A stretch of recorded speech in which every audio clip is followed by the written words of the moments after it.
Good morning everyone. আজ বৃহস্পতিবার সকাল 7টা বাজে। আর বৃহস্পতিবার মানেই লক্ষ্মী পুজো। আগের দিনের ব্লগে আমি বলেইছিলাম যে লক্ষ্মী পুজো আছে, সেই জন্য ঘুম থেকে দেখো সকাল সকাল উঠে গেছি। তো এখন 7টা মতো বাজছে। স্নান টান করে মাতাজি মায়ের পুজোও করে নিয়েছি, করে নিয়ে ওপরে চলে এসেছি। অবশ্য আগের দিনে কিছুটা জোগাড় করে রেখেইছিলাম, আর বাকিটা মা কিছুটা জোগাড় করে দিয়েছে। আর তারপরে যেটুকু কাজ বাকি ছিল সেটা তো আমি এখন করে নিচ্ছি।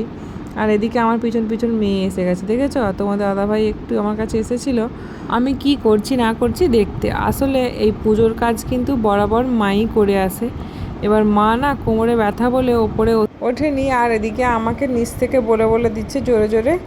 আর মানে যেগুলো না পারছি আবার আমি জিজ্ঞাসা করে নিচ্ছি। সাথে আবার তোমাদের দাদাভাই এসেছে মায়ের কাছ থেকে শুনে আমাকে বলতে। তো যাই হোক, এখন ঠাকুরগুলোকে এভাবে সাজিয়ে নিচ্ছি। একটা গামলার মধ্যে এভাবে ধান দিয়ে পুজো করতে হয়। ওই যে আমাদের ওই যে এই হাঁড়িটা দেখতে পাচ্ছ, কাঁসা না পিতল নাকি, মানে যাই হোক আমি জানি না। তো ওই হাঁড়ি দিয়ে কাঁসা পিতল কিছু একটা হবে, পিতলের হাঁড়ি মনে হয় নাকি কাঁসার, যাই হোক সে আবার কনফিউজ হয়ে যাচ্ছি কাঁসা পিতল নিয়ে। যাই হোক, যেই হাঁড়ি হোক, তো ওই হাঁড়িটা হচ্ছে আমাদের ঠাকুরের হাঁড়ি, মানে ঠাকুরের ধান থাকে লক্ষ্মী ঠাকুরের, আর ওখান থেকে ধান নিয়ে পুজো হবে। তো এই কারণে ঠাকুর পেতে দিলাম। আর তোমাদের দাদাভাইকে জিজ্ঞাসা করেছিলাম যে ঠিকঠাক পাচ্ছি কি না। তো বললো না ঠিকই আছে, সুন্দর সাজাচ্ছ, তো তুমি তোমার মতো করো। এখন যেহেতু ভাদ্র মাস, তো সেই কারণে ভাদ্র মাসে বৃহস্পতিবারে তো একটা লক্ষ্মী পুজো হয়, তারপরে চৈত্র মাসে হয়, তারপরে মাঘ মাসে পয়লা মাঘ বার লক্ষ্মী পুজো ওটা হয়। তো কার কার বাড়িতে এরকম ভাদ্র মাসে চৈত্র মাসে মানে বছরে 3বার লক্ষ্মী পুজো হয় অবশ্যই কমেন্টে জানাবে। কিন্তু না, এখানে একটু কারেকশান করতে হবে, আমাকে একটু ভুল বলে ফেলেছি। বছরে 3বার লক্ষ্মী পুজো হয় না, 3বার তো লক্ষ্মী পুজো হয়, সেটা ব্রাহ্মণ দিয়ে হয়। কিন্তু প্রত্যেক বৃহস্পতিবার তো সবাই আমরা বাড়িতে লক্ষ্মী পুজো করি না, তাই না? আর শুধু বৃহস্পতিবার কেন, প্রত্যেক দিনই আমরা পুজো করি। তো লক্ষ্মী পুজোটা স্পেশালি বৃহস্পতিবারে হয়, এটা আমরা সবাই জানি। আর হিন্দু শাস্ত্র মতে বৃহস্পতিবারটাই লক্ষ্মীবার বলে বলা হয়। তো এ কারণে লক্ষ্মী পুজোটা বৃহস্পতিবারই হয়। তো এ আর নতুন কথা নয়। দেখো মেয়েও এসে গেছে কিন্তু আবার ওপরে। ওই আর তারপরে এই যে ঠাকুরমশাই এসে গেছে, পুজো করছে।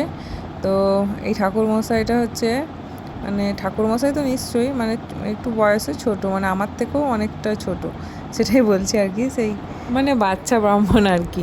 তো যাই হোক, বাচ্চা হলে কি হবে, পুজো করার টেকনিক কিন্তু দারুণ, মানে খুব সুন্দরভাবে পুজো করেছে। এত সুন্দর পুজো করে না, আমাদের বাড়িতে তো প্রায়ই পুজো করে, মানে সংক্রান্তিতে যে আমরা ভোগ দিই তুলসী তলায়, তো ওখানেতে এত সুন্দর পুজো করে না, তোমরা একবার শুনে দেখো, বুঝতে পারবে।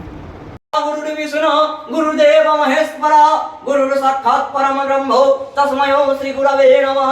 ओम श्री गुरवे ओम नमः श्री गुराय नमः। इति गंध पुष्पे ओम नमः ओम महाकाल भैरव सहिताय श्रीमद दक्षिणे कलिका वै नमः। इति गंध पुष्पे ओम महाकाल भैरवाय सर्व विघ्न नाशाय नाशाय ओम पर्णवतारा वै नमः। ओम पत्रलीला महागौरे मण्डमाला पदम्बिते हरगलम्बधरी भीमे। তো এই যে আমার পুজোটা এইমাত্র কমপ্লিট হলো, ঠাকুর মশাই এই পুজো করে গেল, আমিও এই পাঁচারি পরে আর এই জাস্ট বসেছি। এবার প্রসাদ নিয়ে যাবো, এই যে প্রসাদ। তো তোমাদের সাথে তো ইন্ট্রোটাই দেওয়া হয়নি। চলো, hey guys, welcome back to my channel. আমার নতুন একটি ভিডিওতে তোমাদেরকে অনেক অনেক স্বাগত আর অনেক অনেক ভালোবাসা জানাই। সকাল থেকে এত দৌড়াদৌড়ি করছি এই ঠাকুর পুজোর জন্য, তোমাদের সামনে এসে কথাটা বলার সুযোগ অবধি হয়নি। তো চলো, আজকের ব্লগটা এখন থেকেই শুরু হয়ে গেছে একটু আগেই। তো চলো, তোমার ব্লগটার সঙ্গে থাকো, আশা করি তোমাদের ব্লগটা খুব ভালো লাগবে। নিচে অলরেডি মা বাপি রান্নাবান্না মানে লুচি শুরু করে দিয়েছে, এরপরে ভাত টাত হবে, তরকারিও হবে, সব কিছুই হবে। চলো, সব কিছু তোমাদের সাথে শেয়ার করবো, কাজকর্ম। তোমরা ভিডিওটার সঙ্গে থাকো। তো এই যে প্রসাদ তুলে নিয়েছি, এখন ঘরে নিয়ে যাবো। ঠাকুর ঘরের গেটটা বন্ধ করবো কীভাবে?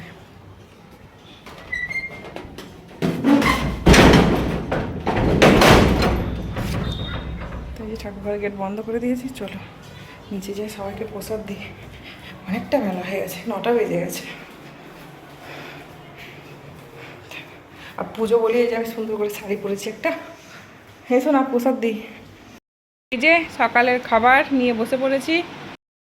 তো এইগুলোই হয়েছে সকালে আজকে। মা যেহেতু ভাত খাবে না, সেই জন্য লুচি আর ঘুগনি হয়েছে, সাথে মিষ্টি আর একটু শশা কেটে নিয়েছি। এখন এটাই খাবো। এই যে আরেকবার দেখিয়ে দিই তোমাদের। দেখাবো। এরপরে রান্না বান্না হবে, মানে ভাত তরকারি আবার সব রান্না বান্না হবে। তো চলো খেয়ে নিই। এই যে আজকে লক্ষ্মী পুজো বলে সকাল সকাল লুচি হয়ে গেছে। অন্য দিনও যেদিনকে ব্রেকফাস্টে লুচি বানায় সেদিনকেও সকালে বানায়, তবে বেশিরভাগ লুচিটা আমাদের বাড়িতে কিন্তু বিকালে বা রাত্রের দিকেই হয়, কেননা রাত্রের দিকেই বেশিরভাগ লুচিটা খাওয়া হয়। তো আজ কিন্তু সকালবেলা লুচি হয়ে গেছে, আর গরম গরম লুচি খেতে কিন্তু বেশ ভালোই লাগছে। সাথে একটু শশা আর পুজোর যে প্রসাদে মিষ্টি ছিল সেটাও নিয়ে নিয়েছি। হ্যাঁ, গাড়ি ভাড়া ধার চেয়েছে 5 টাকা। তো এই যে বাবি এখন স্কুল যাচ্ছে, ওকে একটু দাঁড়িয়ে দিই, তারপরেই রান্নাঘরে একটু রান্নাঘরে যদিও করা আমি বসিয়ে দিয়ে এসেছি। জল খেয়ে নে, টয়লেট পার করে নিয়ে যাবে। রুদ্র বেরিয়ে পড়েছে, ওই দেখ কে আসছে দেখ। ম্যাডাম জি,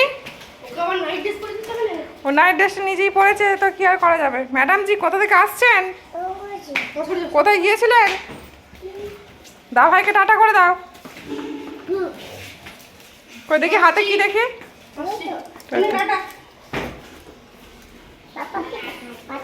সাবধানে যাবি, সাবধানে চলে আসবি।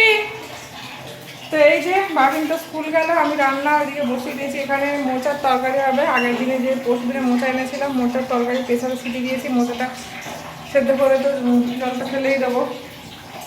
আজকে তো যেহেতু বৃহস্পতিবার নিরামিষ, সেরকম কিছু হবে না। এই যে সব রকম আনাজ দিয়ে, এর মধ্যে 6-7 রকমের আনাজ আছে। তো আলু, বেগুন, কুমড়ো, তারপরে এই যে কী বলে বটবটি, ঝিঙে এসব আছে, মূলো টুলো সব রকম দিয়ে বেগুন দিয়ে একটা সবজি হবে এটা, আর মোচার তরকারি হবে। আর ভাতের মধ্যে এই যে ওল দিয়ে দেওয়া হবে, ওল মাখা হবে, আর মুগ ডাল দিয়ে মোচাটা হবে। চলো, কড়াই তেল গরম হয়ে গেছে, সবজিগুলো ভাজতে দিয়ে দিই।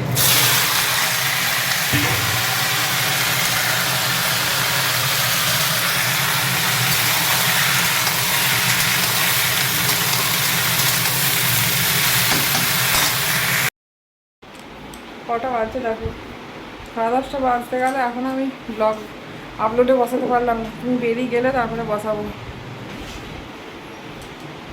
আর এই নাকেরটা খুলে রাখতে হবে, সবসময় নাকটা এরকম হাত দিতে। জল নিই না একটা।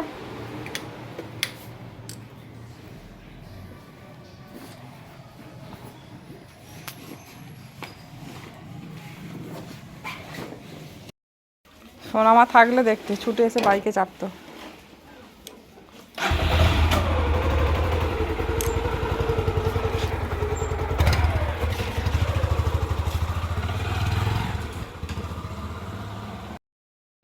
তো দুপুরবেলা এই যে এখন খাবার দাবার নিয়ে বসে পড়েছি, ভাত নিয়ে।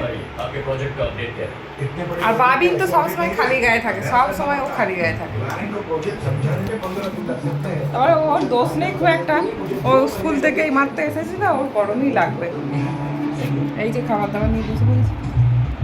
আজ যেহেতু টিচার্স ডে, তো সেই কারণে টিফিনে সবাই ছুটি হয়ে গেছে। তোমাদের দাদা ভাইয়েরও স্কুল ছুটি হয়ে গেছে, ও আসছে, আমরা তখন খেয়ে নিচ্ছিলাম ওর খাবারটা বেড়ে। তো তারপরে এই যে তোমাদের দাদা ভাই দই আর মিষ্টি নিয়ে এসছে, তো এখন সেটাই মানে তুলে সবাইকে দিচ্ছি। বেশ অনেক দিন থেকে দই আর মিষ্টি খাওয়ার ইচ্ছা হচ্ছিলো আমার, জানো তো। আর কিন্তু এই 2-3 বার হলো তোমাদের দাদাভাই একটা জায়গা থেকে দই নিয়ে আসছে।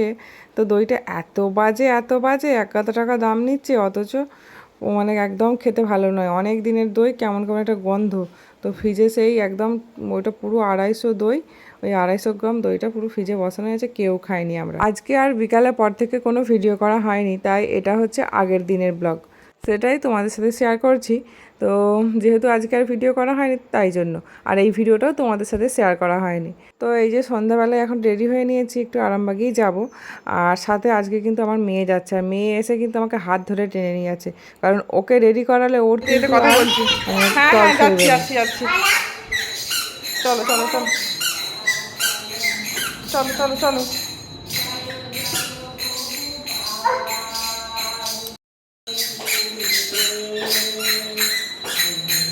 দেখো, বাড়ির থেকে বেরোতেই সন্ধ্যের প্রায় নেমে এসেছি, আর মা তো হরিনাম করছিল, সেজন্য হরিনামের আওয়াজটা তোমরা পেলে। তো তারপরে তাড়াতাড়ি করে না আর বাইরেরটা মায়েদের ভিডিওটা নিইনি। তো রাস্তায় যে এখন যাচ্ছি, খুব একটা তো সন্ধে হয়নি, মানে পুরোপুরি সন্ধে হয়নি, কিন্তু সন্ধে যে একদম নামার মুহূর্তে দেখো আকাশটা কত সুন্দর লাগছে। এই ভিডিওটা না ভুল করে আমার শর্ট ভিডিওর মতো নেওয়া হয়ে গেছে ক্লিপিংটা, আর যদি আড়াআড়িভাবে নিতাম ইউটিউবে ভিডিও মতো করে নিতাম না তাহলে খুব ভালো হতো। তো দেখো যেহেতু আমরা টিচার্স ডে আগের দিনে গেছি, তো সেই জন্য বাবিনের জন্য কিছু খাতা পেনও কেনার ছিল, আর ওর ম্যাডামদের স্যারেদের জন্যও পেন কেনার ছিল। তো এ কারণে আমরা আগেই বইয়ের দোকানে এসে গেছি। আর বইয়ের দোকানে এসে এই বইয়ের দোকানের পাশে কিন্তু আছে একটা সাইকেলের দোকান। সাইকেল দেখেই কিন্তু আমার মেয়ের বায়না শুরু হয়ে গেছে, কি বলছে তোমরাই শোনো। হুম, এই যে সাইকেলটা, মেনটা নিয়ে নাও না, মেনটা নীলটা কি বলতে দেখো না। চলো চলো চলো দাম বেশি। মা লাস্টে কি বললো আমার মেয়ে তোমরা শুনলে তো? হ্যাঁ, ও ওরকমই পাকা পাকা কথা বলে, মানে ও এতটাই বুঝে যায় যে আগের থেকে দাম কোনটার দাম বেশি কোনটার দাম কম, এত পাকা কি বলবো। ওকে আমরা কিন্তু কেউ বলিও নি, তোমাদেরকে আমি কিন্তু পুরোটাই ভিডিও শুনিয়েছি, আমরা কিন্তু কেউ একবারও বলিনি যেটা দাম বেশি হ্যানা ত্যানা। ও এরকমই জানো তো, এত পাকা কি বলবো। তো তারপরে এই যে এখানে আমার একটু প্রয়োজন ছিল, সেলাইয়ের কিছু জিনিসপত্র নেওয়ার ছিল, তাই এখানে এসেছি আমরা। তো ভিডিও এডিট করতে বসে দেখি ভিডিওটা শেষই করা হয়নি। তো চলো আজকের ভিডিওটা তাহলে আমি এখানেই শেষ করছি। ভিডিওটা কেমন লাগলো অবশ্যই কমেন্টে জানাবে, আর যদি আমার ভিডিও ভালো লাগে তাহলে লাইক কমেন্ট শেয়ার করবে, আর এরকম নতুন নতুন ভিডিও দেখতে হলে আমার চ্যানেলটিকে অবশ্যই সাবস্ক্রাইব করতে হবে। তো তোমরা অবশ্যই সাথে থেকো, আমার পাশে থেকো। তো চলো আজকের মতো টাটা, দেখা হবে আবার নতুন ভিডিওর সাথে। তো চলো টাটা।